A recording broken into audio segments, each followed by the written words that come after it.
Good morning. Welcome to the Davidson County Board of Commissioners, Thursday, the 6th, the day after my wife's birthday. We hope that you will enjoy your visit with us this morning, and we appreciate everyone being here. We'll start off with invocation and Pledge of Allegiance led by Commissioner Mines. Commissioner Mines. Thank you. Lord, we thank you for this day. We thank you for all the blessings that you have bestowed on our nation and our county for over 200 years. We ask that you just be with all those, our citizens today, be with those in elected positions from county to state to federal office. We ask for wisdom and discernment for all those who are serving, and just bless our deliberations today. Amen. If you'll stand for the pledge, you'll face the flags behind us, we'll face the flags behind you. I pledge allegiance to the flag of the United States of America and to the republic for which it stands, one nation, under God, indivisible, with liberty and justice for all. Thank you. And just for clarification, I wasn't sorry, it was Matt Mine. When I said I was sorry, I was on the wrong place on my sheet. Commissioner Elliott's not going to be with us today, and can I have a motion to excuse him? Motion to excuse Commissioner Elliott. And second. Second. All in favor? Aye. Any opposed? Very good.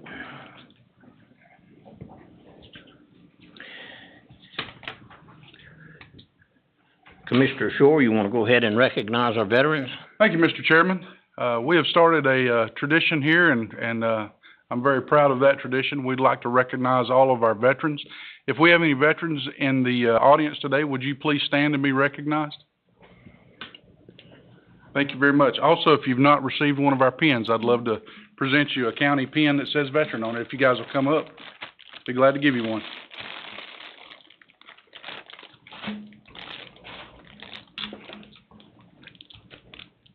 Thank you for your service, sir. Thank you, sir. Thank you. Oh, thank you. Appreciate it. Thank you. Thank you, Mr. Chairman. Sure. Next on the recognition is the Integrated Solid Waste for the STAR recertification. Charlie Brushwood's going to lead that off. And there he is. Well, no, Charlie. There's somebody. That don't look like Charlie. Terry Myers. Chairman, Commissioners, we have with us today Michelle Evans. Michelle is with the North Carolina Department of Labor Occupational Safety and Health Division. We would like for her to come up and say a few words and present our Safety Committee with the STAR Recertification Award.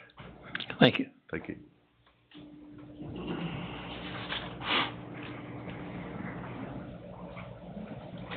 Welcome, Michelle. Good morning. Thank you. It's definitely an honor being born and raised here in Davidson County to be here today to actually give Davidson County Integrated Solid Waste their recertification. It's actually their 4th recertification from the North Carolina Department of Labor. And while all companies, agencies, private as well as public, are required to follow OSHA regulations, we commend Davidson County for choosing to take on this additional responsibility to not only do what the regulations state, but actually go and exceed what those expectations are. We only have approximately 150 companies in the entire state of North Carolina to receive this recognition, of which I'd say maybe 20 are public sector. So I definitely challenge the rest of you in the room to kind of look at your safety and health programs, get with Terry and Charlie at the waste site, and kind of see what they're doing and see if you feel like you're actually up to the challenge to enter in the program to be recognized by the Department of Labor. So thank you so very much. Thank you. Thank you. You folks want to come up?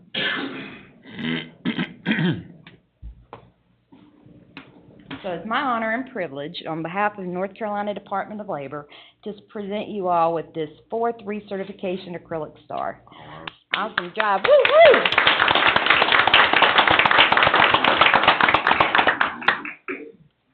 I want a picture with y'all One last plug, we do have the Carolina Star Safety Conference in Greensboro in September. So that is open to anybody. We would like for you to come out, kind of listen to our best practices and kind of check out what the Carolina Star is all about. Thank you. Thank you.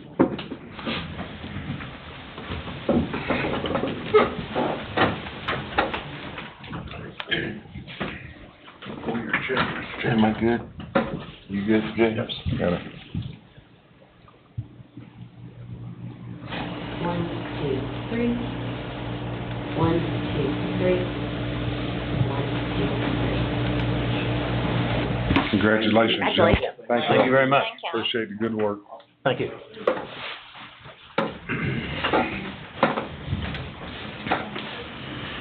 And I must add that this is not the first recognition that our folks have had down there in solid waste, and we really appreciate y'all. Appreciate what you do. Going to recognize the retirees, and our county manager will lead that off. Thank you, Mr. Chairman. We've started a practice of recognizing folks that are ending their time with the county, and I've got 4 names on the list, 3 from the sheriff's office that'll be retiring in April and May. Kathy Tesh from the sheriff's office, Natalie Welker from the library, William Kepley from the sheriff's office, and Vicki Watkins from the sheriff's office. So if these individuals are here, we can have them stand and recognize them. If not, I congratulate them for making it to the end of the line. So see them in the promised land, I think. Definitely congratulations and appreciation for their service. If you're interested in speaking this morning at our public address, you need to register. If you haven't, you have an opportunity now to do so. We thank you. We have the agenda before us. Is there any corrections, additions, or deletions for the agenda? Yes, sir, there's a request to add the Blue Cross Blue Shield item that should be on there Okay. as agenda item 7H. 7H. Mr. Approval Chairman, of agreement with Blue Cross Blue Shield. Mr. Chairman, if you'll entertain a motion to adopt the amended agenda, I'll make it. I'll second it. Motion made and second to adopt the changed agenda. All in favor, say aye. Aye. Any opposed, likewise. Anyone registered to speak? Yes, sir, Mr. Chairman. We have one person.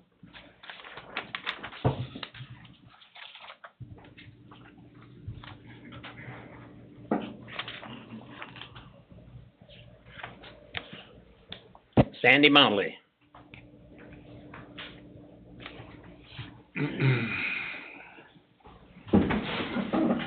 Good morning, Sandy. Good morning. I'm Sandy Motley. I live at 1399 Lee Wilson Road in Denton.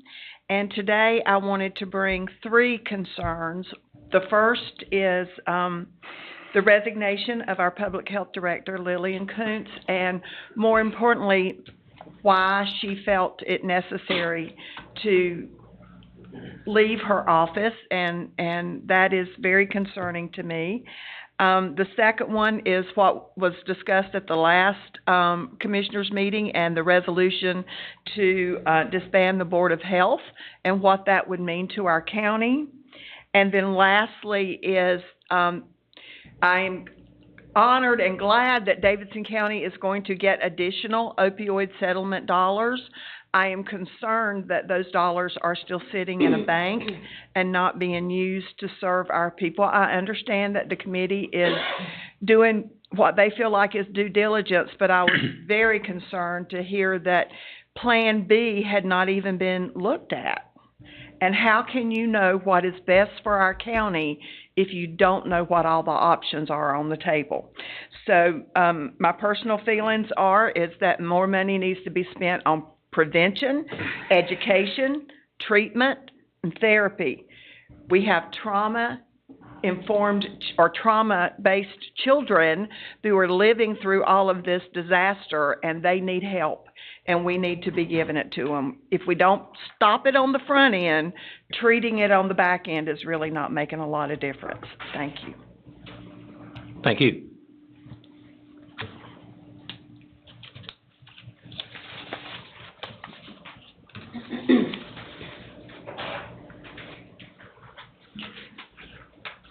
Items for decision information. Our deliberation, we have the Davy County College update capital improvement request. Mr. Smith and Ms. Varner. Thank you, Mr. Chairman. I'm gonna ask Jenny Varner to come up from the community college. It's probably been, Jenny, I'm not exactly sure, sometime last year in 2022, this board entertained providing some of the overage on Article 44 and 46 sales tax to the college to help with the G building. I think it's the HVAC systems on the roof. Those bids have come in, and they're a little higher than planned, as you can imagine, given the world we live in today. So I think Jenny's here to talk about, is there an option to help fill in the gap? And then I've got some commentary about that piece after that. So I'm going to let Jenny talk to the board. Thank you, Casey. I also have with me Keith Raker, our Director of Physical Plant.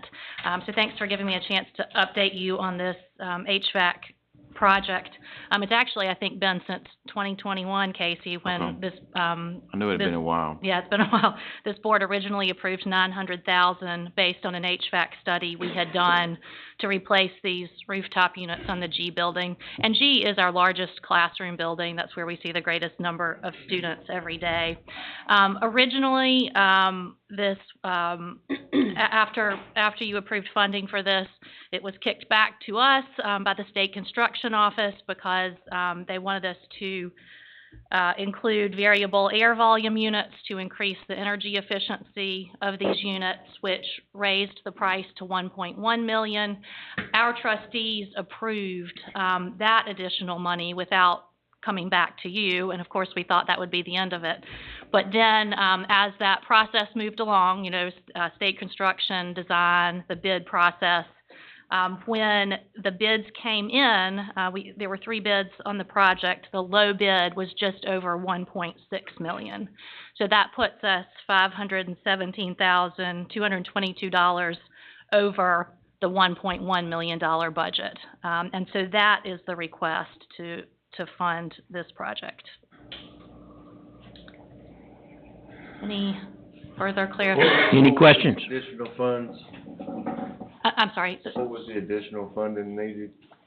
$517,222. Is that it? Someone else with questions or comments?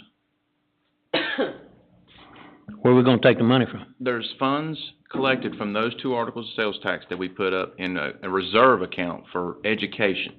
So part of the money's there. I've got a pretty good suspicion, and Tim's here, he can back me up on this. This current year will have some overs. The 2 numbers together, I think, can fill it.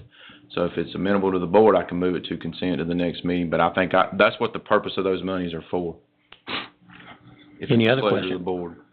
Comments? I don't hardly see how we got an option, so. No. Looks like we got a minute. With consensus, will directly item be put on the April 10th consent? Do we have consensus of that? Yes. Okay. Thank you very much. Thank you, ma'am. Appreciate you coming. Appreciate you coming, sir. Discussion on fiscal year 23-24 insurance benefits. Mr. Chairman, I've got the folks from UCI, well, I've got one folk from UCI, Linda Klein here with our HR staff. Benefits committee's gone, done their due diligence for this year, the upcoming package. I think Linda's presentation, albeit you've got all the information there, it boils down to really kind of one Thank you, sir. point that this board's aware of that's lingering from last year, I'll just Thanks, say sir. that. So I'm going to turn it over to Linda Klein to let her kind of update you on where we are. Good morning, Thank you, Chairman and Commissioners. Thank you for having me today. Oh, it's up here. Okay, so you have the deck in front of you, and it's also on the screen. Pull that mic down just a bit. Turn it, I'm loud. He wants it, Louder. We record it. yeah. Can't hear you. Is that better? I thought you said I was loud. Okay. No. Is this on? I did something. Listen, please.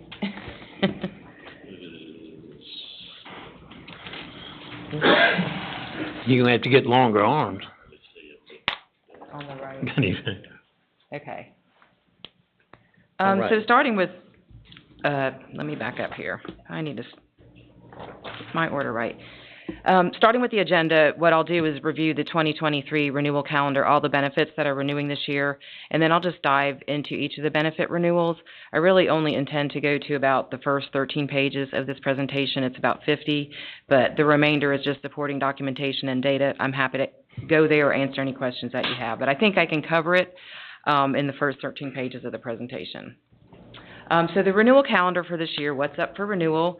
Your self-funded medical program through Blue Cross is not up for renewal until next year, so no changes to your administration fees to Blue Cross. Your stop-loss renewal is up this year. We market that every year, and that's the reinsurance premium that you pay for protection for large claimants. We're going to talk about the dental renewal. Group life is not actually up for renewal, but we're going to look at some options to improve benefits slightly to the employees. It's something we've discussed each year. And then the voluntary vision benefit renewal. So those are the items that we'll be discussing today. Starting with an executive summary with some highlights for the medical renewal for this year. So the self-funded medical plan with Davidson County, which includes pharmacy, is actually running well year to date, with the exception of some very large claimant activity. A few highlights from the program include current large claimant activity, fortunately, is expected to decrease significantly in this coming year, which has a big impact on your renewal. Some highlights, good news, preventive care compliance is better than industry average, but has decreased last year. About 50% of the members here, or the employees here at Davidson County, had an annual physical last year. Engagement in Blue Cross's chronic condition management programs are above industry average, which is wonderful. So that means those of your employees or members that have things like chronic conditions, diabetes, asthma, hypertension, high cholesterol, they are participating in programs specific to them through Blue Cross. We introduced a new program last year called Livongo, the Diabetes Management Program. That just launched in July. We have about 30 members that are currently enrolled and growing, and that's actually pretty good participation for a first-year launch. There are some built-in incentives to the employees where they get free glucose monitors and strips and such. We've heard some really good success stories from people that are participating, so we hope for that program to grow this year, and we'll be monitoring it. The medical plans that you offer to your employees, and you have the two plans, the HRA and the buy-up plan, they benchmark really well when we compare to your industry peers, other counties, other groups of your size, other employers in this part of the region. So the plan designs benchmark really well, and so do what the employees have to pay to get them. So you're looking at two things. What do the employees pay out of pocket in co-pays and deductibles, and then what are they paying in their payroll premium deductions to purchase those plans? So in both scenarios, they look really well compared to your peers. So for the upcoming renewal for this year, the forecast for the medical plan is about $15.16 million, or a 6.2% increase from where you are today. The increase is below industry medical and pharmacy trend of 8.8%. This includes, again, no increase in admin fees to Blue Cross. That doesn't renew until next year. It does include some improved pharmacy rebates and terms, which we negotiate with Blue Cross each year for pharmacy. And we're recommending no increase to employee payroll contributions and the county absorbing that increase. Illustrative renewal, which I'll get a little bit more into later, if you did not have this large claimant activity, we would actually be projecting a 20% decrease to the plan. So it's truly driven by a large claimants. Next slide, page 4, moving into a summary of Question, Mr. Chairman. Sure. I just want to make sure I'm clear on this. You said that recommend no increase to employee payroll contributions this year? Correct. But the county would pick up the excess. How much is it increasing? It's about $800,000. And Steve, let me go ahead and say this. We were already had a budget of 15 flat last year. So we were already a little ahead of Linda's numbers you're hearing today. Okay. So when I say flat, we basically ain't moving. In terms of what you did last year to have the employees contribute some more, if the high cost claimant was not in there, it would actually have a decrease. But basically the budget's sitting flat. Now, if we go into the budget cycle and add any new positions, obviously we got to go up on the insurance a little bit to cover any new things. But I want to clarify, because every year Linda's got an actuarial table and I've got a budget, and I was a little ahead of her last year. Okay. So you've already covered that last year, if that makes sense. So how much is in your budget? Right now it's at about 15.7. That's because you're going to see some, let the cat out of the bag for the proposed budget. You're going to see some additional positions. If them additional positions wasn't there, I'd be sitting at the same number. Okay. Go ahead, ma'am. Okay. Moving on to population health management, and I think this is worth mentioning because this is really helping impact. Had not been for that large claimant, you would have seen a 20% decrease. Davidson County is doing all the right things with wellness. You provide incentives to drive primary care engagement for your members, chronic condition compliance, and diabetes management. So those are best-in-class programs, which we continue to promote and communicate throughout the year. And you have really good participation, but we're hoping for increased participation in some of these programs, especially driving people to their primary care physicians and establishing that relationship. The premium incentive that employees enjoy if they comply with these programs is worth about $30 a month in a premium reduction for their medical plan. And we've discussed this with the county. Industry best in class premium incentives is valued closer to about $50 a month to drive further engagement. Can I ask you a question? Yes. Before you mentioned the fact that the amount of employees going to preventive care had decreased. It actually, it's above industry norm, but it actually did decrease in the last year. How much was that decrease, do you remember? It was slight. Slight? Okay, Yes. Thank you. But we want to watch that. We want it to grow. We don't want to go backwards. So, good question. But is now the time to really increase the incentive, because for those of employees not participating, that's viewed as a penalty. And in the economy today and the labor shortage, there's been a lot of debate that maybe we continue to communicate and promote versus increasing the incentive, which can also be viewed as a penalty. What increments can you increase it in? Any increments you would like to. Okay, thank you. So again, the goal is to continue to communicate and promote these programs.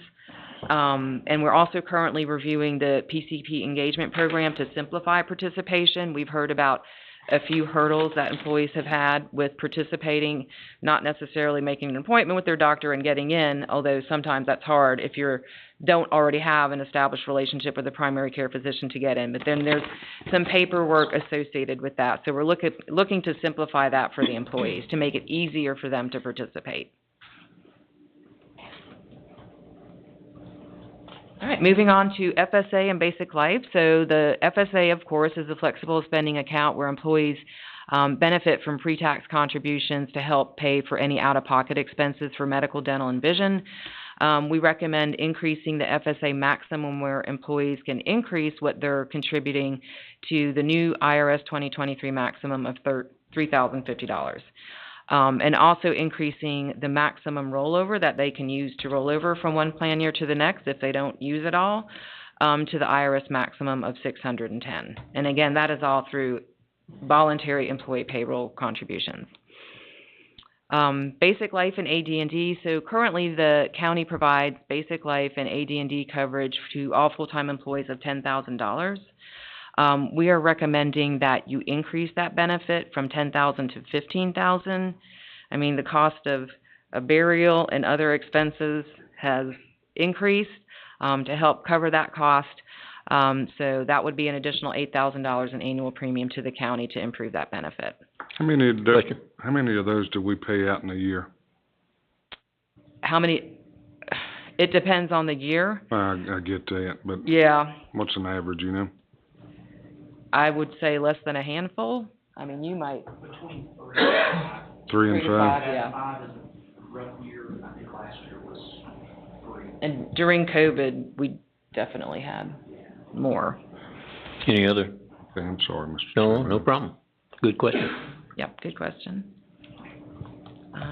Any other questions before I move on to dental and vision? We're good. Okay.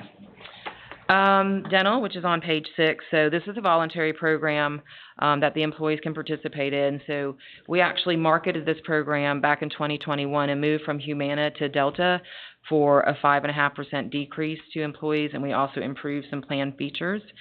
Delta Dental offered at the time a 2-year rate guarantee with an 8% rate cap for this coming year. That's pretty typical with fully insured dental programs. So the renewal is coming in at the rate cap of 8%. Had there not been a rate cap, it would have been a 9.5% increase. Our underwriters validated this. But overall, this represents a 2.1% increase to the employees from what they were paying compared back to 2020. So the increase to the employees ranges from $1.40 a month increase to $10 a month increase for family coverage, so depending on the plan in which they're enrolled, and what level of coverage they have. So the highest increase would be $10 a month. Approximately 664 employees are enrolled in the dental plan, so that's the majority of your employees.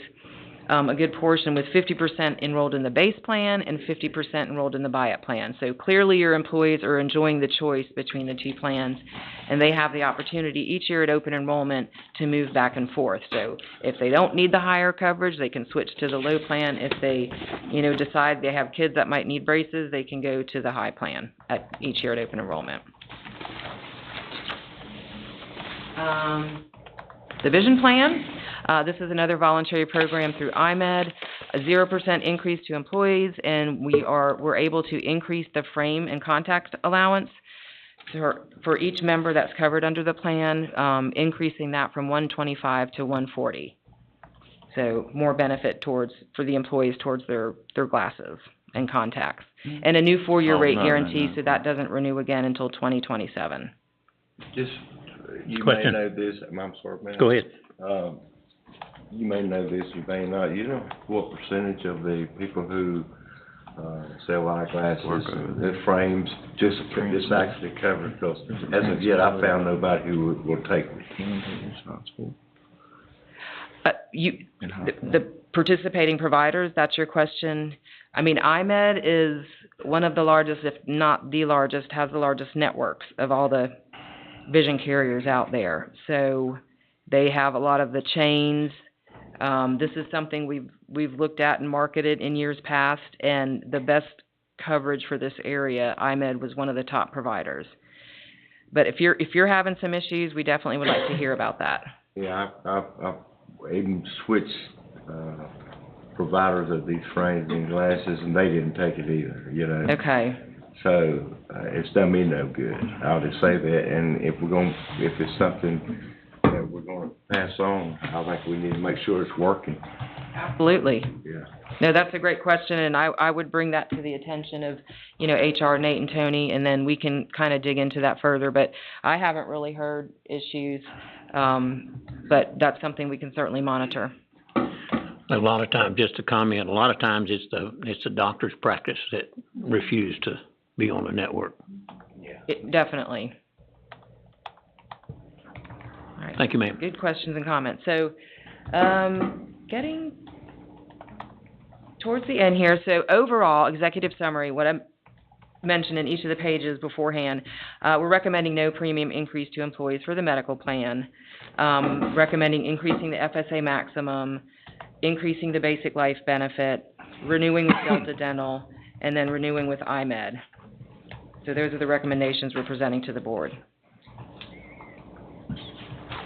And that's really the gist of the presentation. I was just going to point out year in review from last year, keeping in mind that even though the medical renewal is not up until next year with Blue Cross, we renegotiated that and marketed it in 2021, so you don't have an increase there until next year.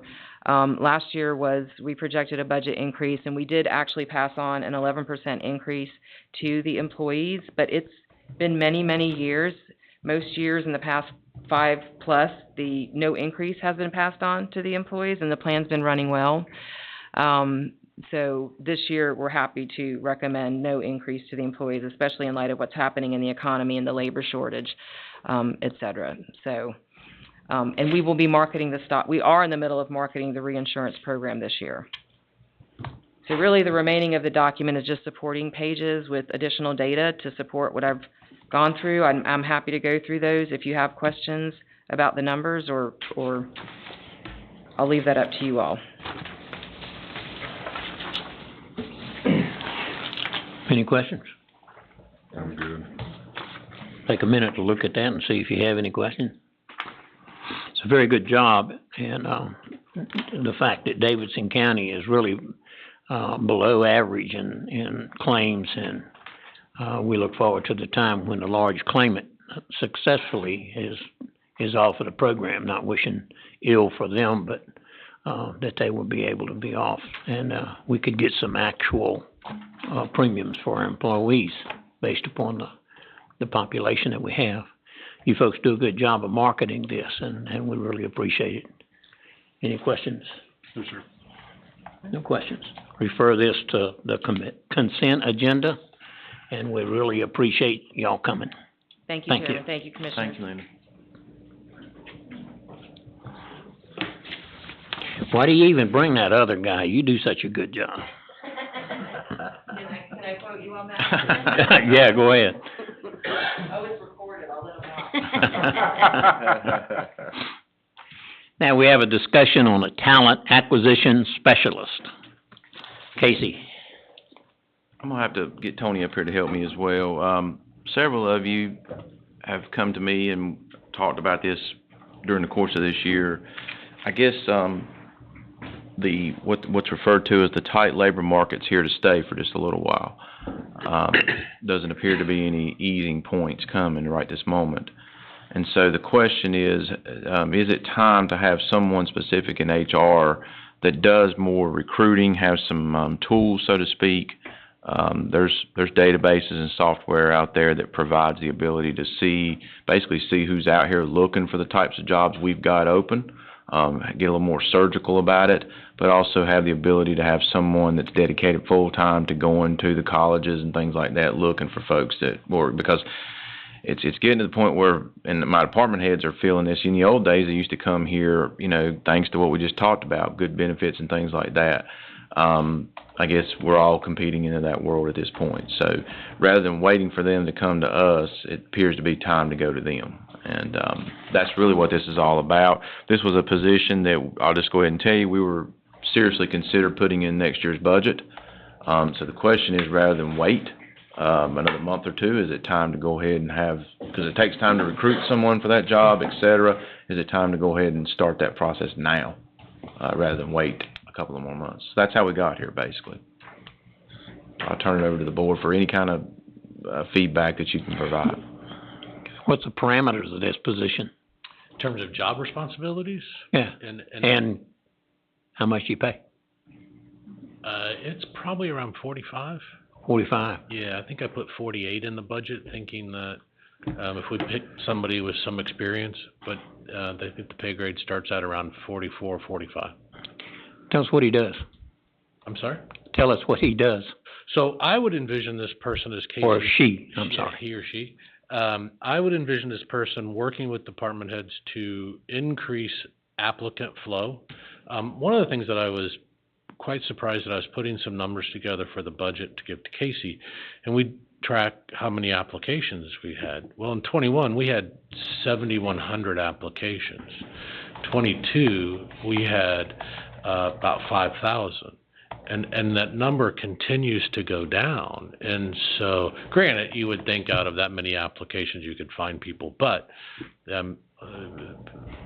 that's not happening. And so this person would be responsible for sourcing applicants, helping the departments ensure that their hiring process runs smoothly, work with them in the interviewing process, and working with colleges and helping to create those partnerships with the community.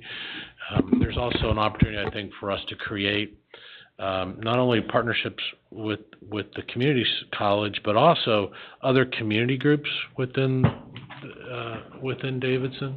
So I see that being that person's primary responsibility. Honestly, it's a talent acquisition specialist, because that's the term HR folks use these days. It's a recruiter, but it is also a bit marketing and a bit sales, to be real honest. This person will be responsible for helping to sell the county and the jobs that we have. HR currently does the interviewing process and the hiring process. No. You do not? We do not. And we do not get involved, no, we don't. So the individual departments are doing the hiring? Departments do. We manage the applicant flow, applications and how they flow to different departments and Mhm. when they want. But we do not get involved unless we're asked to get involved in the interviewing process. Okay. And I'm not sure I would see this person, I don't see this person doing like screening interviews for every department. That'd be nearly impossible. And it would slow down the process significantly. Okay. But we're asked, and I do it as well, if I'm asked, if I have a department head that asks, say I've got a position I'd like for you to sit in on. Casey Tarleton in my office sat in on some for EMS, for emergency management position, to replace Alton. So we do sit on some, but Okay. not as a regular course.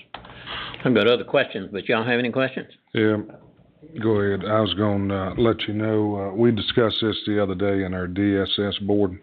And, you know, there's a need for us to have somebody to go out and recruit at colleges to try to recruit the type people we need in DSS. And I know there's other departments as well that could use this service, but they need to be equipped with with a van, with a pop-up canopy where they can go to different shows at the Coliseum or job fairs. And that's what we got to do to reach the type of talent that we need moving forward. So we don't have anybody now going out to colleges or trying to tap new graduates coming out. So I think there's a need for this. In saying that, I'd like for 3 commissioners to be on a committee that would kindly oversee the hiring to see if we get the right person. It needs to be the right fit. And like he said, we got to have a salesman, salesperson. They got to promote our county and what we are here. So it's going to take a talented individual to go out and be successful at this. So, did I understand you correctly?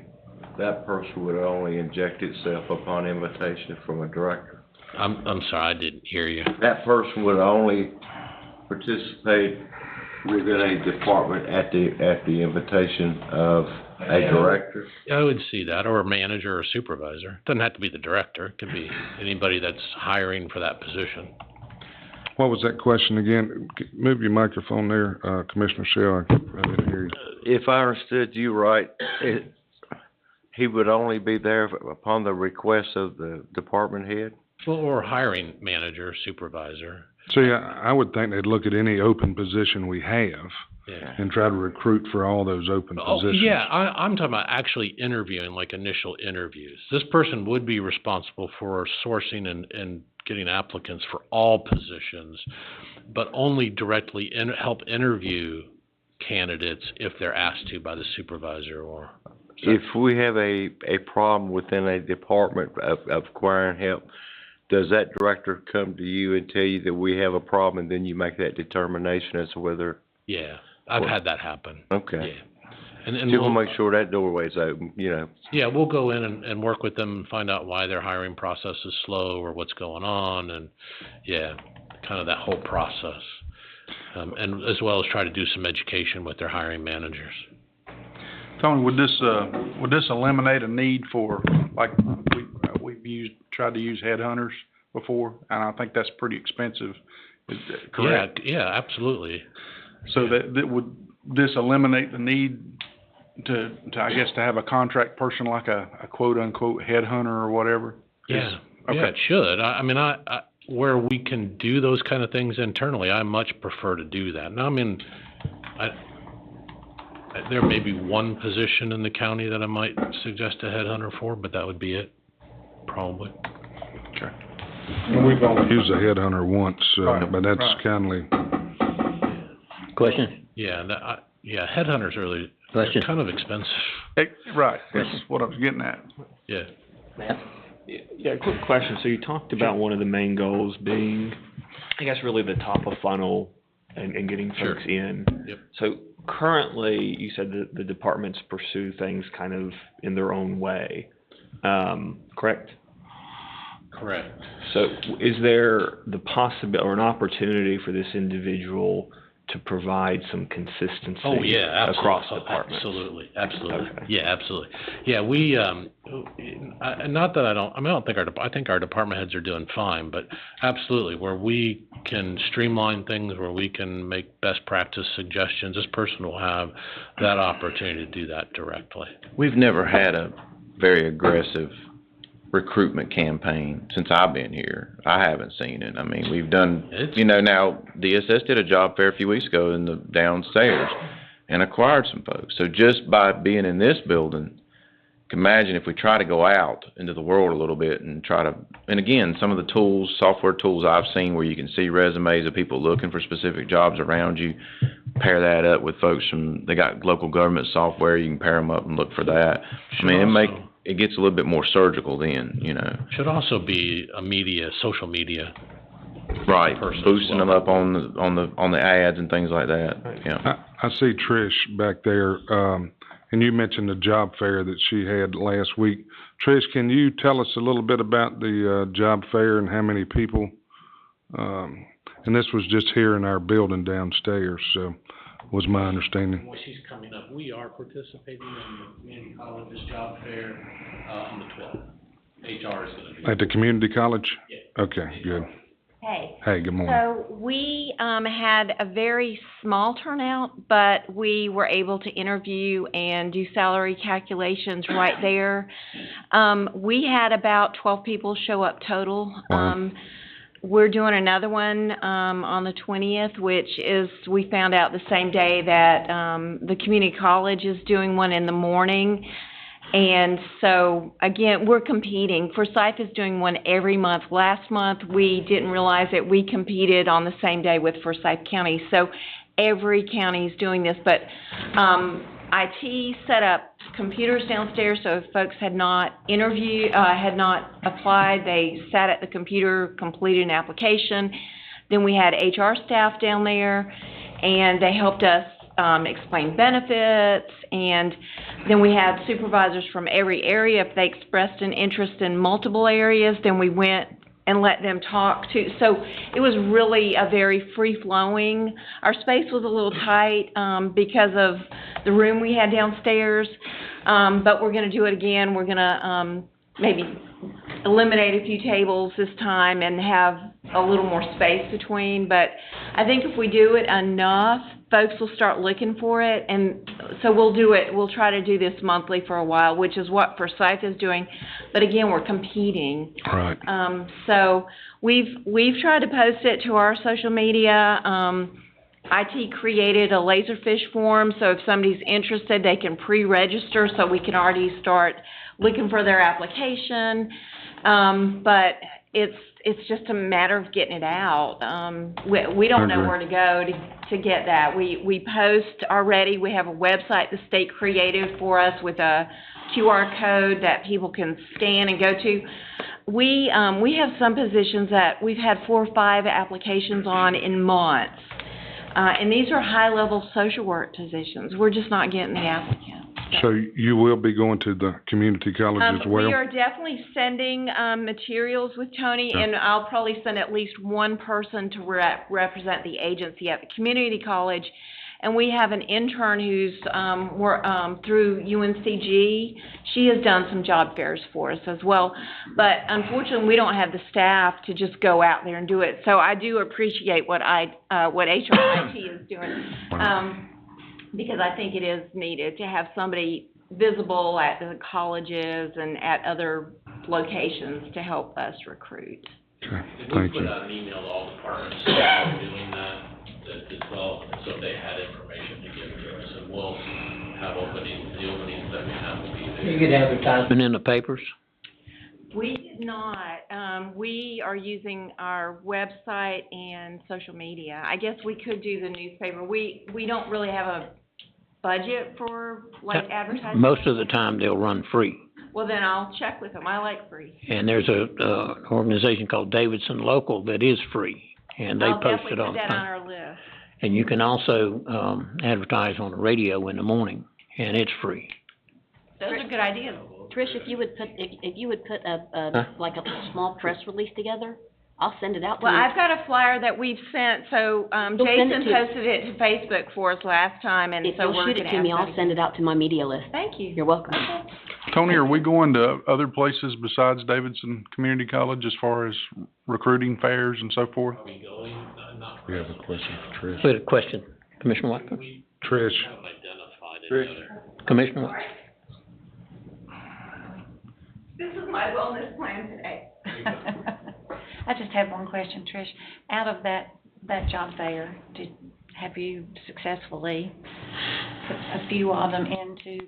Yes, we the have, bachelor so interview? we've already, one started on the 3rd, and our job fair was like, March 16th. So between the time they showed up and the time they hired, it was less than 2 weeks. So again, this process really but we do need drug screening, we need background checks. If they're in our social work class, well, every position requires a transcript, so we have to verify that they truly do have a college degree for social work and that kind of thing. So sometimes that takes time just because they don't come prepared with it, but out of that 12, you got at least no, one. so we've got, one who, unfortunately, there were a few graduates or potential graduates. So one, we've interviewed and we're waiting for her to graduate. One starts next orientation, which is Monday.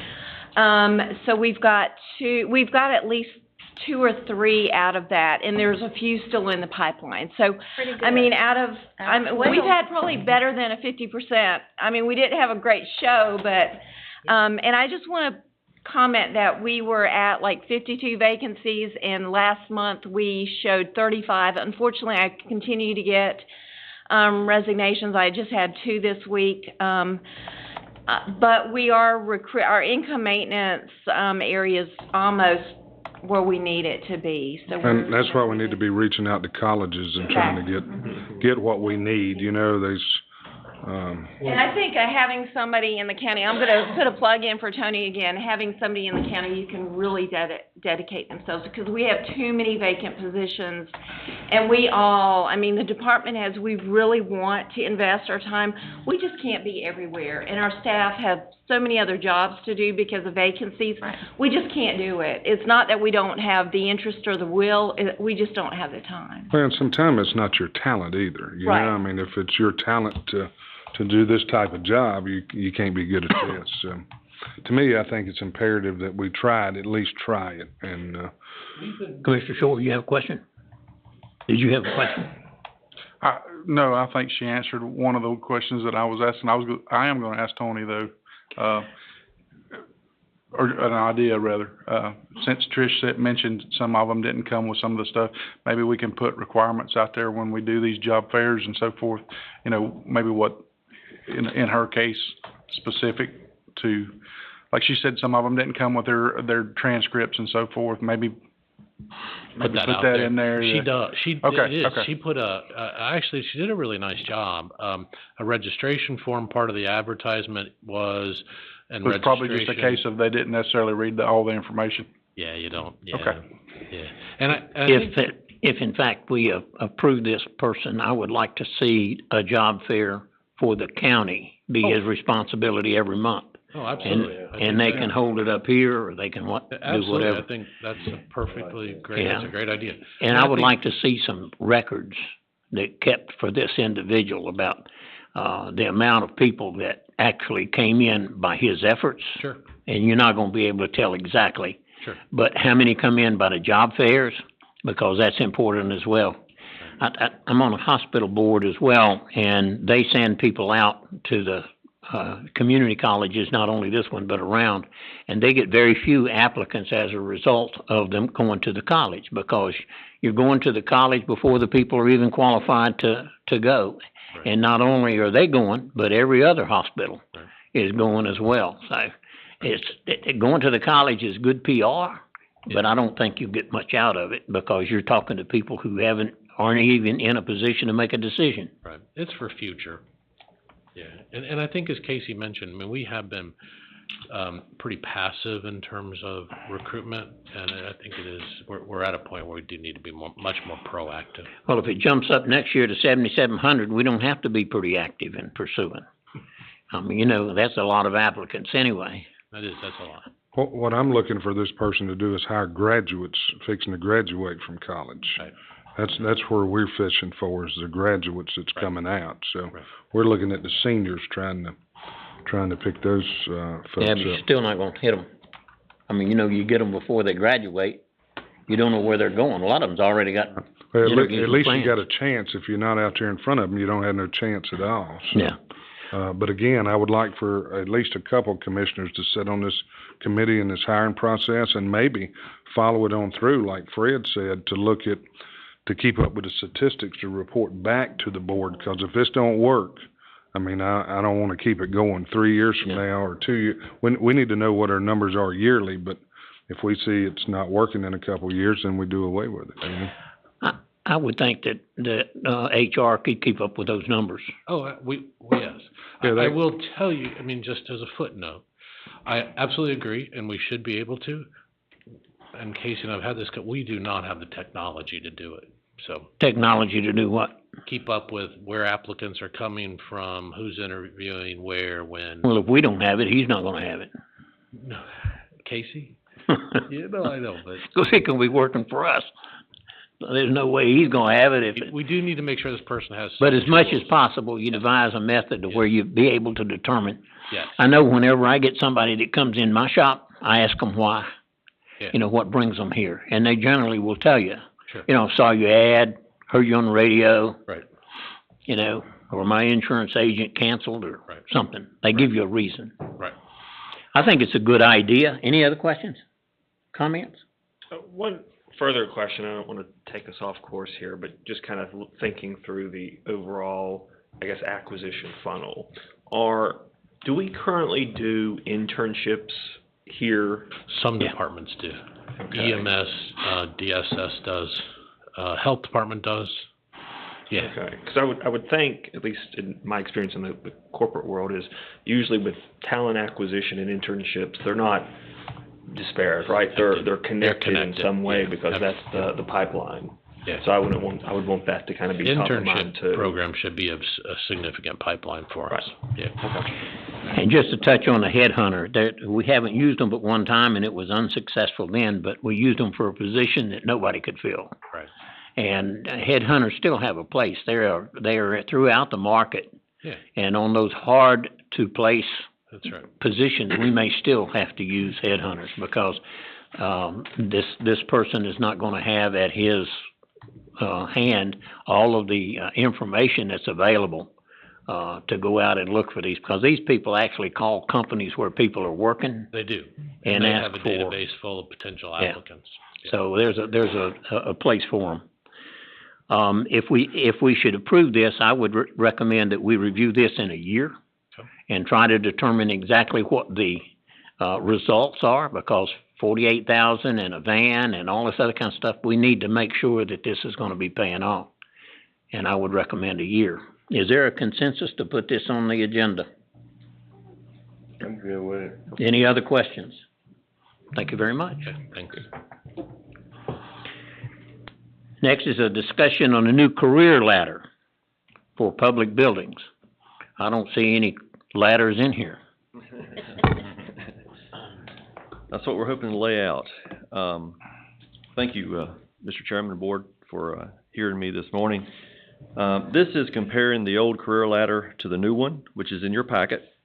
By the way, you should have an agenda, item cover page, item narrative, executive summary, the old career ladder, and then the new, and then the skill level page that is by craft and by task. Some of the things that we were trying to accomplish with this career ladder was the competency training along with safety training, competence when about to complete a task, adaptive learning based on placement tests, training that can be delivered by a virtual platform, which is awesome. And then lastly on this cover page, the talent pipeline is in crisis, as we just heard. And I think you're about to hear from EMS as well. So we must hire people that would be lacking in skills and grow those folks into team members. And that's what we're trying to do with this career ladder. If I have the power here. Yes, you do. I'm very sorry. That's okay. The buttons are about gone. They are about gone. You've got one on the right and one on the left. Yep. The one on the right goes forward and the one on the left goes backwards. If we can drive this thing. Do we have enough money to buy another one of them? Okay. We do. Cause everybody that comes up there has trouble with it. It is old, it's been here since I've been here. Does it not work, or they just don't know how to No, work it? It's Stuff's gone off of it. Lack of experience. The next item is the preamble. I call this section the preamble for overview because its job is housekeeping. This is meant to put the career ladder into context to dispel alternate or misguided reading of the meaning of the document. Again, this is all in your packet. Next item. We don't have that in this packet. It's online. It's on, I can't show two things at once. It's right here. Why don't you just give them the Cliff version like we done the other day and, Tell us what the difference is. Right. And the improvements. The difference is, in a nutshell, would be we're keeping the trainee grade. It's used on a case-by-case basis. That's number one. Thank you. I'm right there at you. Number two is where Maintenance Tech 1 is where the real rubber meets the road. Third point under old, which I've underlined there for education and experience, has always been an issue in determining what that is. If it said education or experience, that would have been better, but it said education and experience. So the education then would be on-the-job training, or it would be in a book, classroom type experience. The new one, which is on the right-hand side, it goes into standard inspection classes. It talks about Interplay, which is your second bullet point, which is the online virtual platform for training. It talks about adding the demonstrated skill level and facility 2. That's ran by report. And then the demonstrated skill and ability of 2 of 4 disciplines. And those disciplines are plumbing, electrical, carpentry, HVAC. Thank you, ma'am. And so once those are verified and the predetermined tasks, then that person would be promoted to the next level. In this case, it would be a Tech 2. As you can tell also, as I flip through, the demonstrated skills and I think, actually, Dwayne, let me jump in. I think your presentation, I think you've got the old one up there, not with the new pay grades. Do I really? Yeah, Tech 2's a 64 now. Do you want me to flip out and go back to the agenda? If you could. I can. I would appreciate that. Okay. Yeah, that would be, let's pull that up. Can we talk about grades in just a second? Sure, Thank go you, ahead. sir. I just wanted to point that out. I appreciate that. I'm trying to lay out how folks would be promoted. Oh, that's nice. I'm sorry, I can't see that far.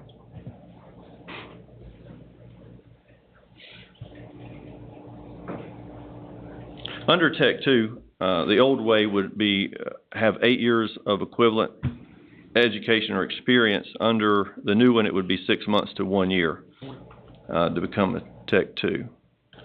Yeah, keep going down. Keep going, okay. Yeah.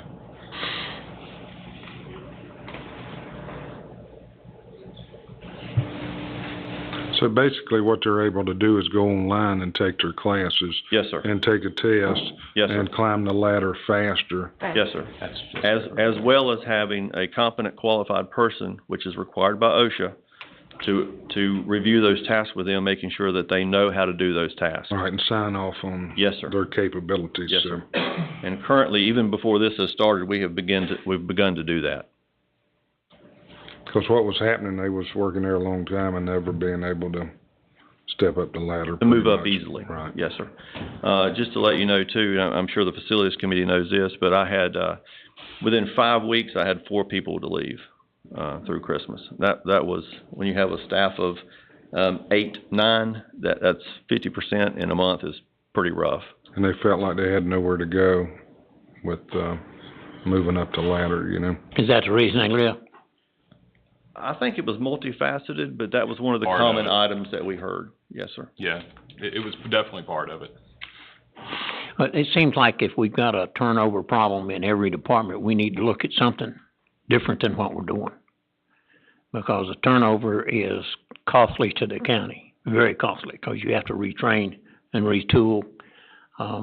That's correct. So maybe that's something that, I don't know which department, whether it be managers or HR or who, but we need to find out, try to find out why we're having the turnover that we're having and see what we can do. And I know that our salaries don't match Guilford County or Forsyth County, and we can't really do that because we don't have the tax revenue that either one of those counties have. And Dwayne, if I can, I'm gonna jump in here Go ahead, real sir. quick. Yeah, this came out of a lot of sitting down on exit interviews, with folks as they were leaving and getting some feedback. And the career ladder that was in place after sitting down, and Dwayne and I spoke about this, come to find out, this is something that had been in place for years. It was an old program, predated him being down there. So, so going through this, I mean, there were a heavy focus on classes at the community college, and it may be stuff that they've got to take on their day off. They got to take, in the evenings or whatever, and they may not offer the class but once every 3 years. Yeah. Something like that. So they're kind of being pigeonholed in. They felt like they can't move, or if there's alternatives to get to it, to try to standardize this in such a way. And that's where one thing I'd like Dwayne to really kind of explain a little bit is this interplay system, which is interesting, because my understanding is it's a virtual system. Like if you're working on a panel box for electrical, you can take your mouse and you're literally working on a panel box on a computer. Yeah. It doesn't substitute it for the real world experience, but it gets them familiar with it, and then they can work with Brandon or somebody, our electrician on staff, that they can apprentice with them. So it's empowering the senior staff down there to help guide them along and sign off on some of this, as well as having something standardized that they can do during their work hours. And because a lot of the folks they're young, they're trying to start families, and having that time to where they can do that, and be beneficial to the county at the same time. That was kind of the overarching goal of this that I tasked Dwayne with. Sounds like a good idea. Are there any cons to putting this program in place? Are there any negatives to using it? There is a new cost with it. The cost is minimal. But it's minimal, really. Okay. Because we would pay for them to go to class anyway, So in this case, it's $480 or $400 a piece? $400 a person, yes. For a year. Yeah. For a year. In an effort to move along, can we get the information that we were supposed to have? It's in the agenda item. I just can't show two things at once. Yeah, it is. I pulled it up. Did you want to talk about the grades, Mr. Martin? I'm sorry. Oh, no, I was just pointing out the first presentation you had done had the old grades on it, and because you were waiting on the new one. I'd say put it on the consent agenda, and this is a no-brainer, and Mr. Chairman, I'll kind of explain that too. Right now, when the pay study was done, when Matt Reese and PTRC came in, the pay study, we had Tech 1s, and we had Tech 2s, and we had Tech 4s. We did not have a Tech 3. So it was left out. He did not have a chance to review that. So we got with Tony and worked on this to get proper spread between each of the positions. Yeah. So that's the reason why we're talking about the pay grades. There's a 3-grade spread between them, and that's based on what Matt did between a 1 and a 2. Yeah.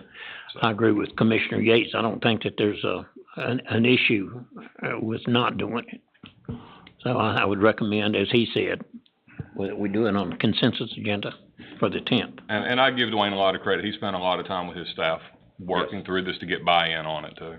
And my folks have seen this 3 times, as a matter of fact. And Dwayne, defense, I think when you kept saying package while we kept looking at all this. Right.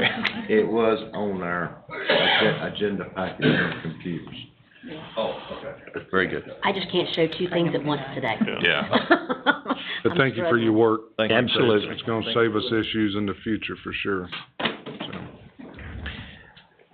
Tax releases refund by our tax administrator. We like to hear the amount of money that we're getting, not that we're giving. Good morning, Commissioners and Chairman. Good to see you back, Fred. The first item I have today, I have 2, is a letter from Tideline Group. They're a CPA group that represents LeGrand Hospitality. And they forgot to file their business personal taxes. They haven't filed since they got here in 2019, and they're asking for a, relief on the penalty. The total penalty is $2,737.54. And, after thinking about this, I'd recommend we do not compromise the penalty. It's in your power under, 105.312K to do that. You have not delegated that authority to the Board of E&R, so it's up to you to decide, but I would recommend no on that one. What was that amount again? 2737.54. Yeah.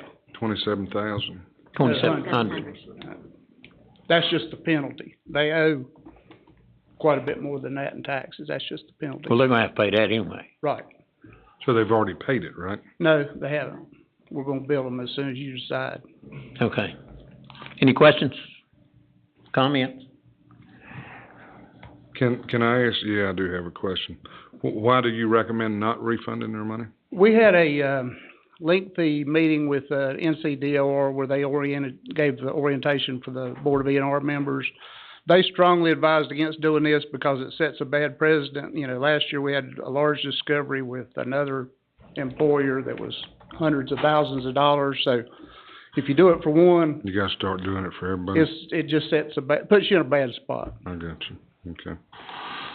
And they, you know, they're required by law to do this. They should have known to do it. They said that CPA blamed the company blamed the CPA. They both thought the other one was doing it, but it went on for 3 years. If it had been 1 year, I might could understand that, but I think 3 years is a little much. They did blame it on COVID in the letter though, but that's getting a little old too. If there's consensus, we can put it on the consent agenda for the 10th. There's a second request on this one. Yeah, I've got one more request. Go ahead. This is a late application from Raven Ridge Community Association on a, common areas in a, subdivision. And they are asking for a release of $888.77. And under 105.277.8, they do have, you know, property owned by the Property Owners Association is exempt, but they have to file for that. They have to file an application to get it. So they've got one in for this, and I've been told by our legal counsel that we wouldn't be on very firm ground to deny this request. So I'm recommending we do approve that one. Questions? Put it on the consent agenda? To deny one and approve the other. Correct. Two entirely different. We already did the first. What is the amount on that one, the Raven Ridge? You've got a different amount than I do. I have a total of $888.77. $58.72. Looking at what I added up that we had, so I'll get with you on that one because I Okay. think my total might be wrong. Maybe I added it up wrong, I don't know. We'll confirm before I put Okay. it back on. All right, it's close to one of those numbers. Okay. Thank you. Thank you. Discussion on a career progression plan, Davidson County Fire Marshal's Office. Mr. Ward and Mr. Martin. Mr. Chairman, I'm gonna ask Danny to come forward. This is a request that he's put together and has been working with HR on, and may call for Tony as well, to look at, similar to Dwayne, with support services, having a career plan, a progression plan for folks in the fire marshal's office. And with that, I'll turn it over to Danny.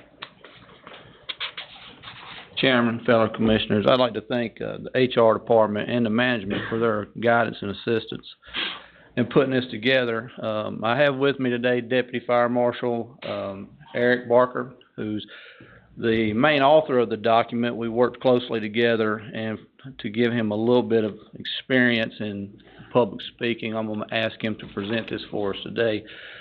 I'm not sure if this made it onto the agenda package, but I'd like to hand out a copy of this to each of you. Is that okay? Is this the Davidson County Fire Marshal's Office Career Progression Plan? That's it. Yes, sir. So you all have it. So we worked on this quite a while, and we tried to put a plan together that progressed somebody from nothing to eventually one day having the potential to be the fire marshal. And we tried to keep it comprehensive to the job. We didn't want to really, in the fire service, there's tons of different, certifications and trainings you can get. So we wanted to keep that narrow and specific to what we do at the fire marshal's office. So with that, I'll let, Deputy Fire Marshal Barker, present, and, I'll be here along with him. Thank you. Does he get credit for this public speaking? Probably not. So, real quick, Commissioners and County Management, thank you for the opportunity to present the Davidson County Fire Marshal Office Career Progression Plan. This progression plan provides a path to advance their careers within the Davidson County Fire Marshal's Office. Monetary incentives encourage employees to seek additional education and training, increasing their value to the organization. This plan protects Davidson County's investment in its employees by retaining current employees and as a recruitment tool for new ones. This plan outlines the different positions in our organization, such as Assistant Fire Marshals 1, 2, and 3, which are currently fire inspectors. Deputy Fire Marshals 1 and 2, and Fire Marshal. Our goal with the career progression plan is to provide a path for our current and new employees to move through the ranks and become the Fire Marshal for Davidson County. That's our goal, is for you to start at step 1 and move to the Fire Marshal. So, our part-time staff, sorry, I got a little behind. So, our part-time staff averages being employed for 2 years with the county. Our full-time staff averages 4 years of employment. The county invests around $15,000 per new employee, including part-time. So our goal is sustainability for our office and the ability for succession planning. We believe providing minimal monetary advancements for certifications or certificates will allow our office to thrive in the future. So, I'm going to go to the next slide. You want that? Which button is it? This button. We need larger buttons. I'm gonna find some white out and make that work. So let me get to my PowerPoint here. So, for Assistant Fire Marshal 1, that's all you would have to come in is fire prevention level 1 inspections. To move to grade 2, Assistant Fire Marshal 2, you would have to have certified firefighter and NIMS 1 and 2. So, to go to pay grade 3, Assistant Fire Marshal 3, and the pay grades, I'll let you explain that real quick before we get too far. So the pay grades have been set by HR, and that should be probably in y'all's packet there. So this is all new, 64, 65, and 66 is new to your department as far as pay grades? That's correct. 65 is currently where the fire inspectors or assistant fire marshals start at now. Most of the time when we hire folks, we recruit from municipalities or other counties that have they already have some training and experience. So most of the time they're going to start at a fire marshal 2 position, assistant fire marshal 2 position, unless we're hiring for a deputy fire marshal, which is more of a rank, which Eric will get into later. However, if we hire somebody with nothing, they will have to obtain their fire inspector level 1 before they would ever be qualified to move to a fire inspector 2. But you would start them off with no experience at pay grade 64. Right, that's correct. And then they would have to accomplish getting their level 1 fire inspection to even start to move to the fire marshal 2 position. Excuse me, maybe I'm a little confused. What kind of pay grade system do y'all work off now? We just have the standard set pay grades. When you come in as an assistant fire marshal, it's 65. The deputy fire marshal's position is at a 69, and then I think I'm a 70. 74. So that's just the set pay grades, and anytime there's any movement there is with, cost of living or a pay study. That's the only movement we have currently. Well, all those pay grades remain the same, we're just looking at what the new ones might be. Yeah, the starting pay grade for Deputy Fire Marshal 1 will be 69. The Fire Marshal we left in this presentation for, county management and HR to determine in the future as what they would want to see in their qualifications. So we kind of left that door open for, the management of that. And then, a 65 would remain the same for Deputy Fire Marshal 2 with Assistant Fire Marshal 2 and Assistant Fire Marshal 1 being the very basic. We dropped it to a 64. Okay, So this is a tool for retention, basically. That's correct. That's right. I'm still trying to compare it to what we got now. Tony, maybe you can explain this to me, what we're doing here? Adding some pay grades. I did not have my notes. Okay, all right. But what we tried to do, there was one of the fire marshals that stayed the same. Could you get to the mic, please? So what we tried to do was to look at the spread of and based on the things that they were saying that a Deputy Fire Marshal 1, 2 would need. And so I thought we only changed one of them, but. What's that? I'm sorry. I think we moved somebody, sorry, I don't. So are you moving up a 64 to a 69? Is that what we're trying to do, or what are we trying to accomplish here? No. I think we're confusing assistant with deputy. Yeah, I think everything's gonna stay the same. We're adding assistant fire marshal, and it starts at 64. Deputy's gonna stay the same at 69. That's what I said, yeah. So, Okay. we changed the fire inspector to assistant fire marshal, so all that will stay the same. We just added, assistant fire marshal 1, which will now be 64. Okay. And everything will, stack from there. Yeah. And that would replace the fire inspector, right? Okay. That's right, and deputy fire marshal will stay 69 as it is now. Nothing changed there, we just added a pay grade 64 for assistant fire marshal 1. Okay. Yeah, so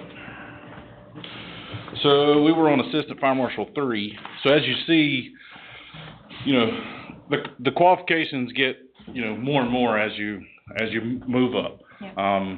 We added, this added North Carolina certified fire technician, 1, 2, and 700 for NIMS, and you see here, this is where we start requiring 2 years experience as an assistant fire marshal 2, okay?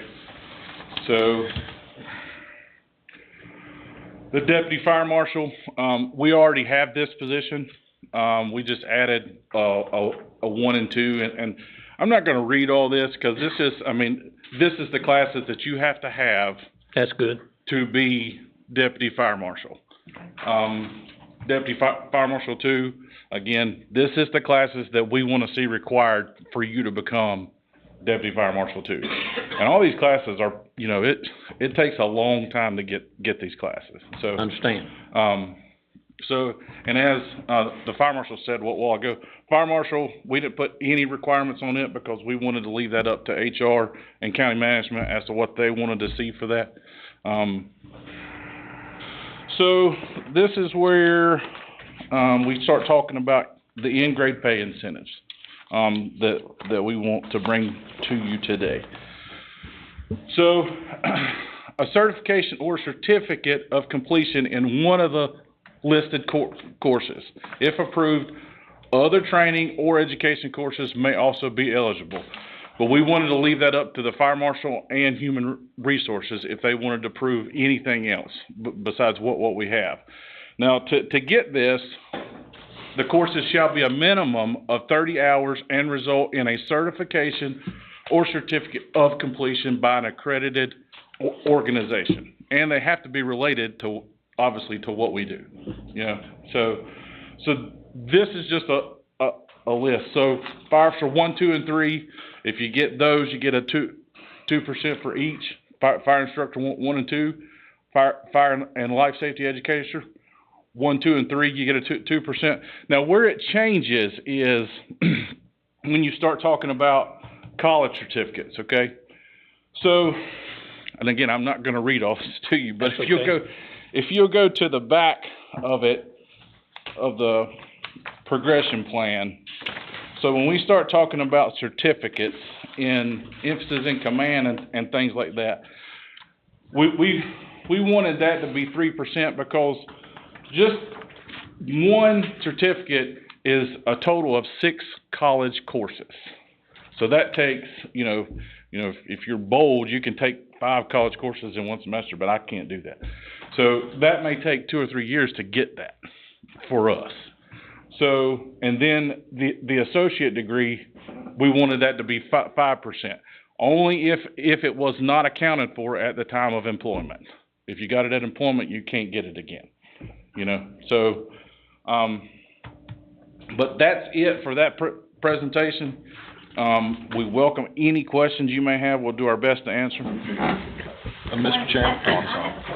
About that percentage number. So is that a 2% pay increase? Is that what you're saying? Yes, ma'am. Yes, ma'am. 5% pay increase. Yes, ma'am. Any other questions? I do have a question for Go ahead. Casey. Casey, how does this stack up for any other department that may, seek continuing ed and go ahead? How it stacks up to other departments? Well, I mean, do We really took this and modeled it after inspection. That's about to say, inspections is really the only one we've got. Yeah. And I'm talking about the rest of the departments, DSS, Health Department, anybody that wants to continuing ed or any type of education, classes, are we gonna give them? We do pay for continuing ed, we do pay for certain But workshops. percentages of salary is what I'm talking about. Oh, no, we just pay for it. Only departments that have career ladders, inspections, Dwayne's area, well, and these guys, no. Tax. That, So they get a bump in pay for certificates, yeah, for continuing education, there's a progression, same as the. How many other departments would qualify for something of this nature, Casey? Whatever the board would approve. They're on a board-approved basis.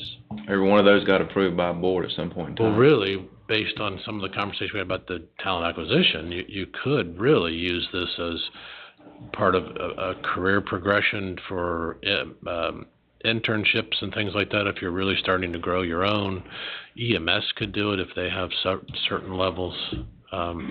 There's probably a few other departments that could implement something like this. But it's a shame that we're not doing that in other departments just because they hadn't asked for it. I mean, if we got to me, if you do it, you need a countywide policy in all the departments, and I think instead of picking and choosing. We can certainly look into doing that. I think that if a career ladder is appropriate for other departments, that they may look into going ahead and following suit, as Commissioner Gates said, and see if we can't put that into effect. It's a good idea, and that falls in with the retention and recruitment thing. Yeah, it's a great idea. We'll put that on the consent agenda. And these guys did a great job, so. Okay. Thank you very much. There's a second part, detection K-9 program. Thank you. Appreciate your work. Give him an A+ for his public speaking. Be good. I'll let him buy lunch today. Okay, for our second presentation we have, it's a little different than normal, but first of all, it's very important for me to thank the Board of Commissioners and County Management for their continued support in the Fire Marshal's office. You don't see your support sometimes of how much it really impacts the community through the Fire Marshal's office, but that support is much needed, and we thank you very much for it. The support's allowed for some of the most advanced technologies the Fire Marshal's office could hope for. It's allowed us to build strong working relationships with not only county departments, but municipality, state, and federal agencies. It's allowed us to host, conduct, and provide some of the top-level training in fire investigations, inspections, and fire prevention here in this county, along with us to attend some of the best training and education in those same topics across the state. It's allowed us to create the Davidson County Fire Investigation Task Force, which is a group of individuals or organizations made up of all types, such as the DA's office, Lexington, Thomasville, Denton, ATF, among others. So what we're asking for today is to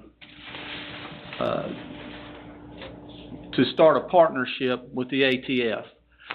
This partnership will provide us an accelerant canine used for fire investigations. And if you give us your permission, we will submit a intergovernmental agreement to the county's contract process, I assume, to be signed in the future by the board. The use of a canine accelerant detection or accelerant detection canine is not a new concept to Davidson County. Davidson County has received the benefit of this program and others like it at no cost since the beginning of the Fire Marshal's office. We don't pay a dime. We call, they come. And we've had that benefit for several years. And we use these resources from the ATF, the SBI, insurance companies, Winston-Salem, Forsyth County, Rockingham County, as far away as South Carolina and even Wilmington. We've had these dogs come in to help us process fire scenes. So over the years, these programs have come and gone, and it's mainly due to the retirement of the canine or the handler or both, which is why we're asking for this partnership, because we have a couple special guests with us here today. Special Agent Camden, he is an ATF accelerant detection canine, and Kevin Rigoli, the Union County Fire Marshal, Camden's partner. They're planning their retirement, and we're hoping to fill the big shoes they will be leaving. And without further ado, I have John Webster here, who is going to present the program that the ATF is offering for us. Thanks.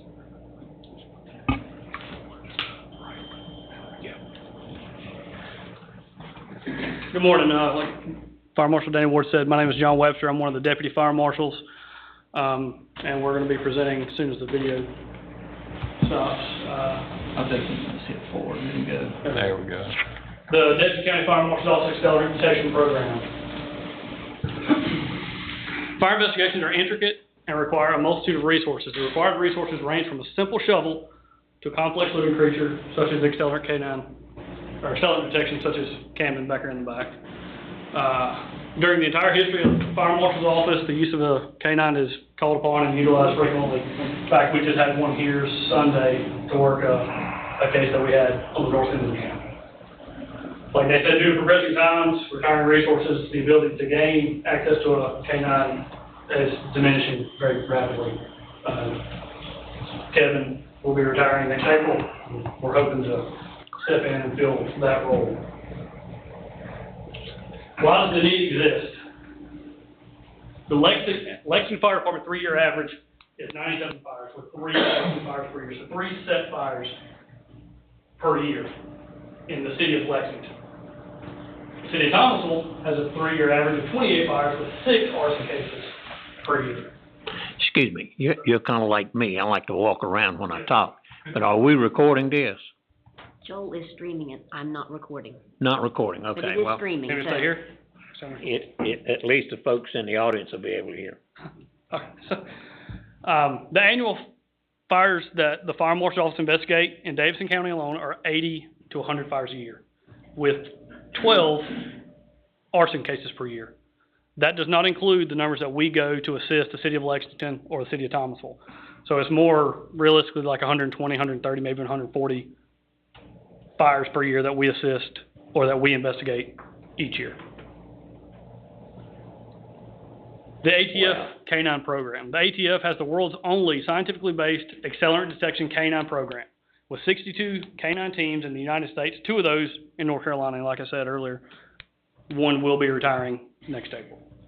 The ATF Canine Training Center opened over 20 years ago with a focus of establishing nationally recognized training standards and procedures regarding the art and science of canine training. Partnering with the ATF provides local jurisdictions the opportunity to house a canine accelerant detection program at an affordable cost. Who will be responsible for the canine? Deputy Fire Marshal Webster, me. We'll partner with the canine.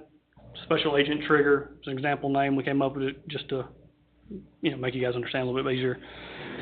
I will provide care and training for Trigger on a 24-hour basis. The canine will stay with me 24/7, reside with me at my home with my family, and then comes to work with me every day, works, train every day with me. Accelerated detection canines, like Trigger, are trained using food reward program. What is a food reward program? Food reward is the canine eats directly from my hands, and you'll see that after the PowerPoint. Kevin will do a short presentation of that. But basically, when the dog alerts to the presence of ignitable liquids, he'll sit, and then he eats directly from the handler's hand. That's how the dog is fed every day, 365 days a year. How does Davidson County benefit from us having an accelerant detection canine? We have the immediate availability of a detection canine here in our backyard, all day, every day.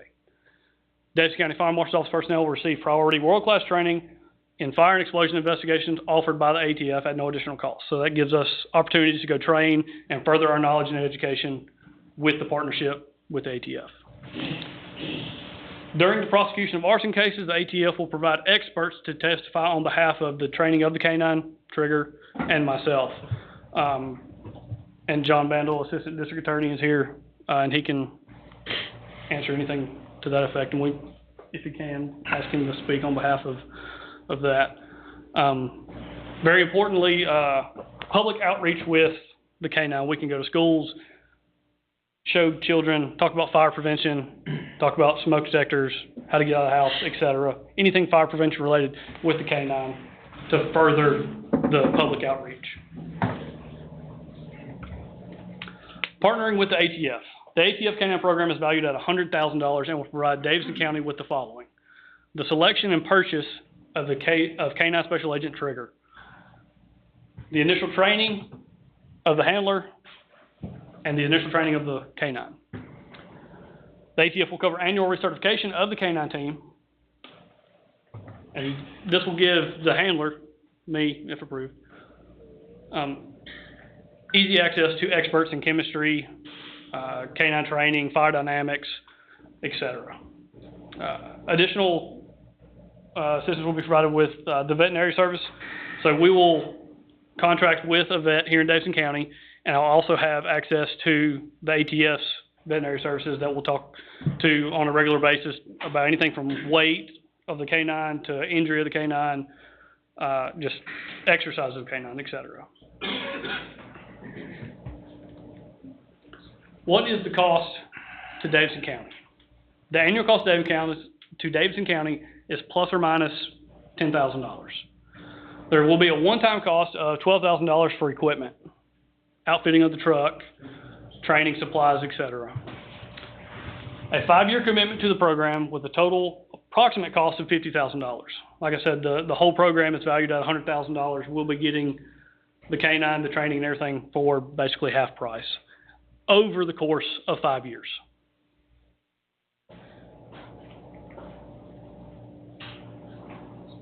What would this cost without the ATF? Without the assistance of the ATF, Davidson County could expect to spend $90,000 to $100,000 and would not have access to the following benefits: world-class training, expert testimony on my behalf, canine's behalf, by the ATF. We would not have expert access for chemistry, anything of those other things. And then the 24-hour veterinary service in the event of an issue. Questions? Any questions? Sure. I do have one, Mr. Chairman. In the event that you're on vacation or something, I mean, everybody's going to take a vacation or whatever. How would that be covered? Would there be another dog somewhere else that would come in, or just like we've always done? Yes, sir. So the Charlotte Fire Department has the second ATF task force dog. His name's Aaron Goforth, is handler, and the canine, the captain.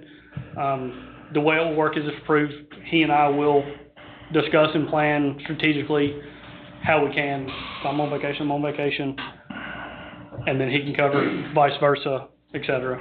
Okay. I have one question. Go ahead. Presently, if you have to call in Union County, I think you said, and they come up and assist you with the fire investigation, with their and their canine, did they charge us for that? Do we have to pay for that? Yes, sir. So you'll travel wherever they need you to go for an investigation? Yes, sir. Any other questions? Yeah, how long, what kind of time period do you have to have after, to complete this investigation with a K-9? Is there a?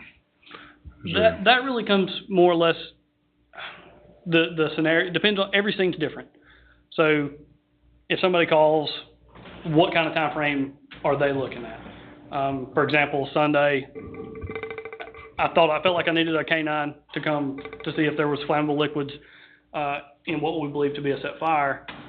Send a text message, phone call, hour and a half, 2 hours later, we've got the K-9 there, he's working. K-9 indicates the presence of ignited liquids. Once they do that, he's done, they can leave, or if they want their help to assist with continuing the investigation, the handler can stay and continue that. So each case is different. So some cases they're just running dogs and leave. But do you need to be there within 24 hours, or do you need to be there in 48 hours, or? If at all possible, it needs to be the same day. There are circumstances when it comes to obtaining criminal search warrants that might be delayed. However, it needs to be as close to the day of the fire as possible. And if you have any, Kevin can answer some of these detailed questions about things, scenarios that he runs into, if you want to get into it a little further. You may have covered this, but what is this program compared to what we do now? What is the benefit that we receive? I mean, you put up a whole lot of slides, but I know we get a lot of this right now, free. Now, yes, sir. So we currently do not have our own K-9 program. The benefit is we will have it, and it will be here 90% of the time. Kevin's retiring next April. So when he goes, there will only be one ATF dog in the entire state. Okay. Getting access to a dog in a timely manner it's already going down, it's gonna get worse. And okay. Our goal is to fill that void before the retirement happens. So hopefully the ATF will run their academy in October, November, 6-week academy. So essentially we're getting more canines. But we'll have. Yeah, but we have access to them.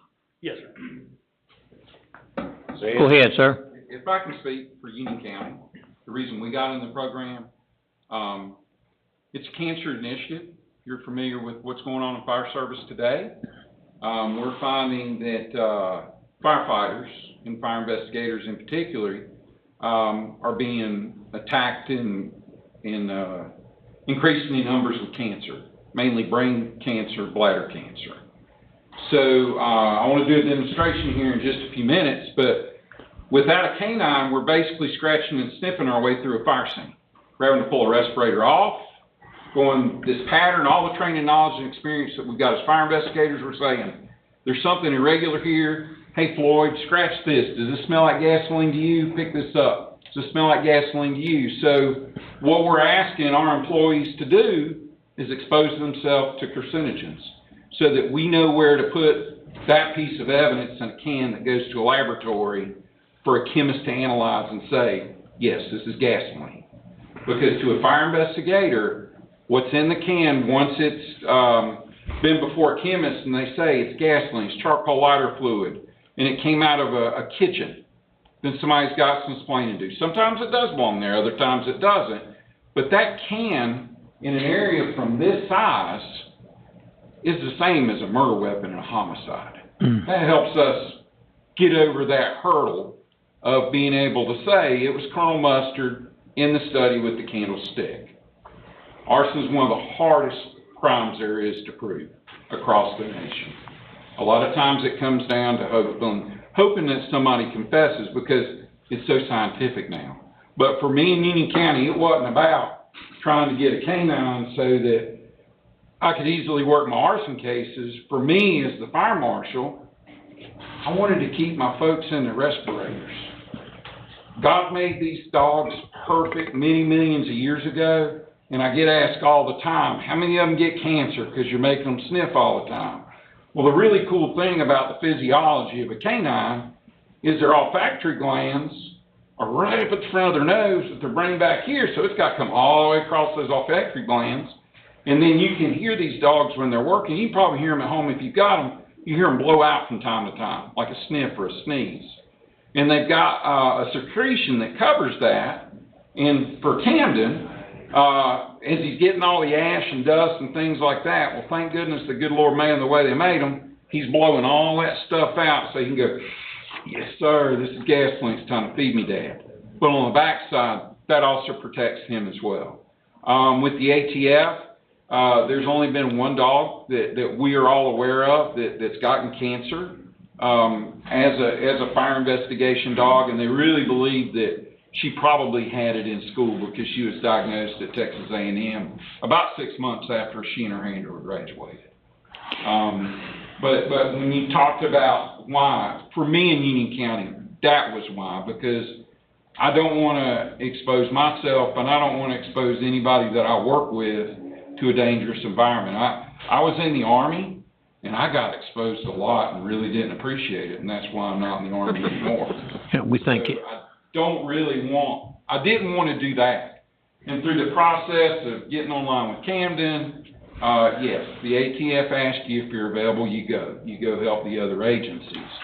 But what that's done for my agency, it's opened doors that would have never been opened. It's made friends that I would never know, and it's established relationships across the world for us. We're lucky, we're blessed, and we're fortunate.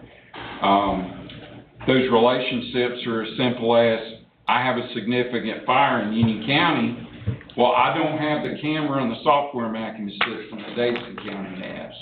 I'm not going to buy it because I got subject matter experts here. Hey, Danny, can you come to Union? I've got a couple of people that have died in the house. Can you bring them in and report with camera? They've done that for me. And Yes, sir. We thank you. Yes, sir. It's a good illustration, and I think that if we can save the lives of firefighters, it's something that we need to look at. Y'all finished with your presentation? Would you like to see him work right quick? It's pretty interesting to watch him work. Won't take you just a second. Just a second, be fine. All right. Mr. Chairman, can I ask him just one quick question? Sure. I promise you it won't take a second. You mentioned education, which I think is very important. How effective is your dog been as far as going around to the schools, and how often does that happen? So before COVID, we were in schools probably once a month. COVID has gone away. We're coming back now. We actually use his Facebook page and some of the things we do. The Off-State Fire Marshal does an inspection for the fire departments in every county. We use what he does as public education, and we actually see a return on our investments to the lower ISO ratings for my 17 fire departments. For recruitment purposes, I imagine that. Recruitment purposes, absolutely. So if you'd like to see him work right quick, I'll just show you what he does. Go ahead.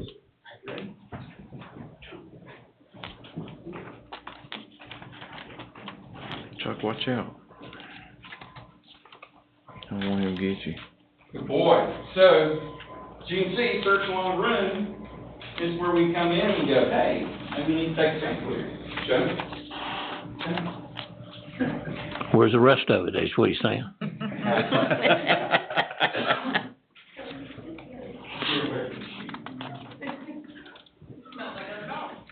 Attack that gentleman right there in the middle with the tie on.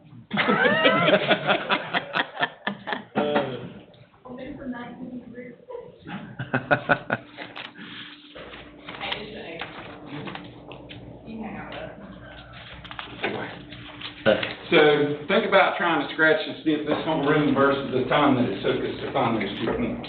All right. Thank you very much. Thank you. Appreciate it. Thank you, folks, for the presentation. Any other questions, or? Mr. Chairman, I do have one. Since we've got the Assistant District Attorney here, if you don't mind, Mr. Chairman, Thank you, gentlemen. I'll be short. Mr. Bandel, my question to you, I know you got some other things to say, but my question to you is, how important is something like this to you in the courtroom and the prosecutorial value that has? Extremely. And not just because of the physical nature of the dog itself and the detections that would lead to successful prosecutions and successful identifying of defendants, but the ATF is the gold standard in dealing with fire suppressions, investigations, and things like that. One of the things that I can tell you I'm very proud of is the Davidson County Fire Task Force. We have for almost 10 years now been working as a team to increase each other's expertise, technicality, allowing Webster to get a dog and be part of that ATF. The increase in knowledge, not just to him, but to everybody else that works with him, is tenfold what you'd be out in dollar amount. I myself have participated in the ATF programs out in Alabama. They are as good as it gets. These are extremely technical cases. They're complex. They are not easy by any means. The amount of, I'm a DA 20 years, I'm not qualified to testify in the same way some of these gentlemen are under the very, very specific things and trainings that they have to go through. By funding this, by allowing him to get this dog, not only do you allow Webster, but everybody else who's part of that task force to increase their base knowledge so that when things show up, so if he is on vacation, you got 5 guys who now know more than they did before to show up and start working a case. We all benefit from it. And I want to take just a moment to recognize some of these guys in the room, Danny and Glenn. When this was created, it was kind of out of nowhere, and we decided we need to increase our knowledge because you may work a fire and learn something so technical and so minute that if you just do it by yourself, that knowledge stays with you and disappears with you. But if you bring everybody else in on it and we all learn it together, it expands and multiplies. It's to the point now where we have agencies all over the state not only recognizing us, but coming to join us. We've got multiple counties, multiple different fire agencies. They all want to come and just learn from us. Giving him an opportunity to do this is going to expand that even more so than what we're already doing. Absolutely, it's going to help me in the courtroom, but more so it's going to help by expanding each one of these guys' technical knowledge, understandings, and connections to get whatever they need. So I'm very much in support of it. Does that answer your question? Yeah, It does, thank you. we thank you. Thank you, sir. That's a view that we hadn't considered, but it's one that we need. So thank you very much. Thank you. You consent to put it on the, I'm good with it. I'd say we need to be a leader in, okay. All righty, thank you all. A very good presentation, good research. I want to see that dog. Agreement with Blue Cross Blue Shield. Mr. Chairman, I'm gonna ask Christy Stillwell to come up. Jason can help as well. These folks have been working with Blue Cross Blue Shield with our ambulance billing folks to get access to, basically folks, checks that go to Blue Cross Blue Shield directly that need to be coming here so we can get our cut of payments and money owed. So you've got before you, well, Chuck, I need, if the motion is to approve, I'd like for him to take a look because it did come in late. I think it's a no-cost contract at this point just to go through and get these things to them, but she can add anything, any detailed questions the board may have. Yeah, in the current situation with Blue Cross Blue Shield, commercial insurance, when someone is transported, we bill Blue Cross Blue Shield, and rather than Blue Cross Blue Shield paying us directly, they pay the patient. And it is a very small percentage of those payments that we ever actually collect from patients. And then you're looking at 8 to 10 years potentially before you could even collect those payments through debt set-off if the patient doesn't come forward voluntarily and pay for it. In this scenario, we would get the check directly from Blue Cross Blue Shield. You may not receive as high of an amount as you would if the patient were to get the check and voluntarily send it to us, but at this point, something's better than nothing. So it works similarly to how Medicaid works. So it will be paid out similarly to an 80-20 break.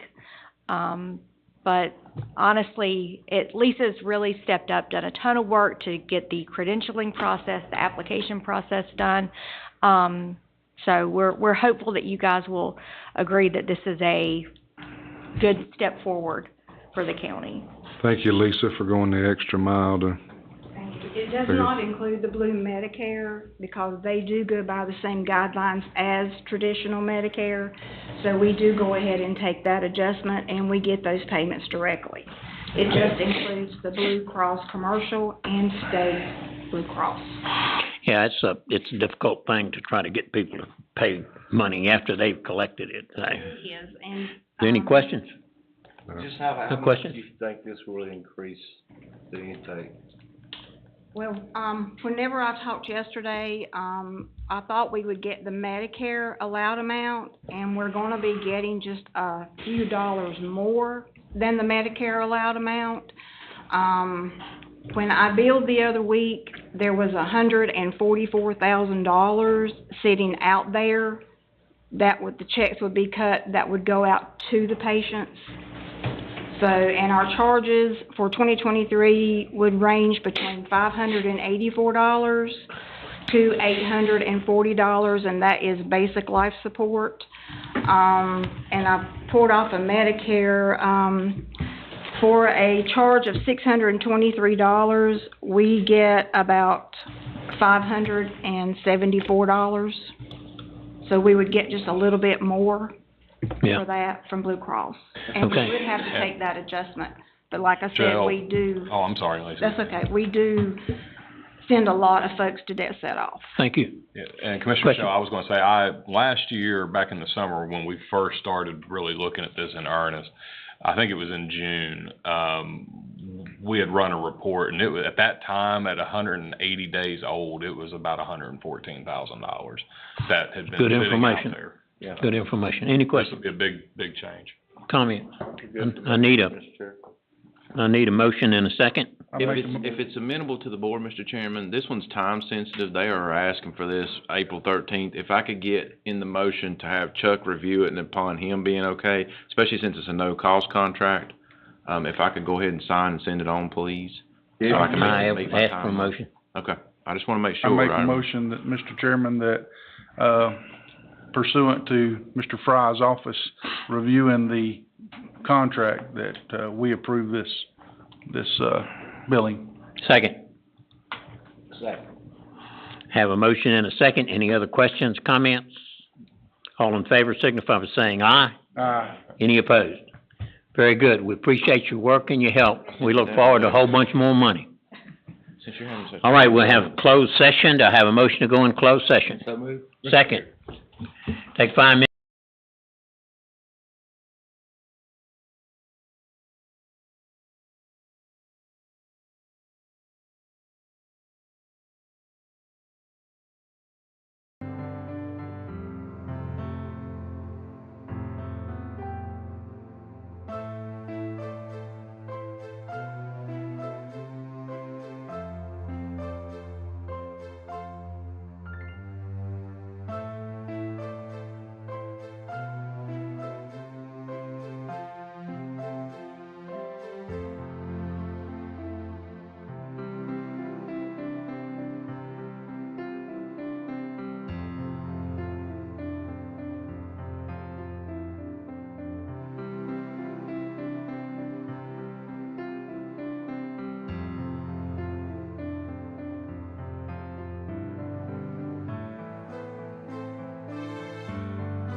Been opening my door. It is, I saw him go.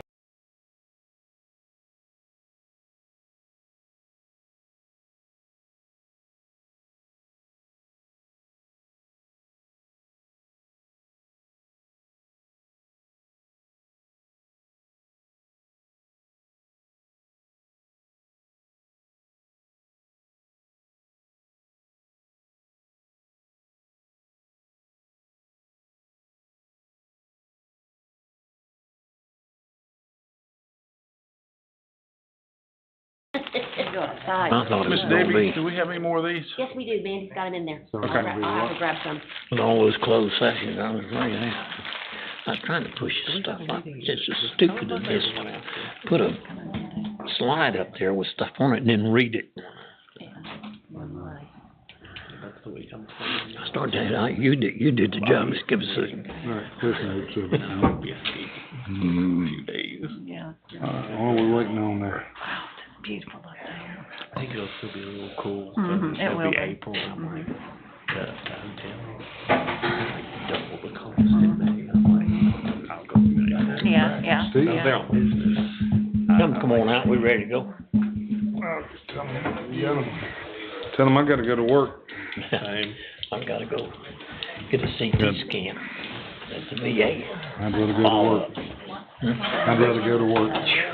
I had one of those and I didn't like it. One of the falls that I had, I bumped my head out around that minuscule brand, which is not no little deal. But when they did another one, had not progressed what they want this one to make sure. But that was what's causing me to fall. Motion to return to open session, Mr. We've Chairman. done that.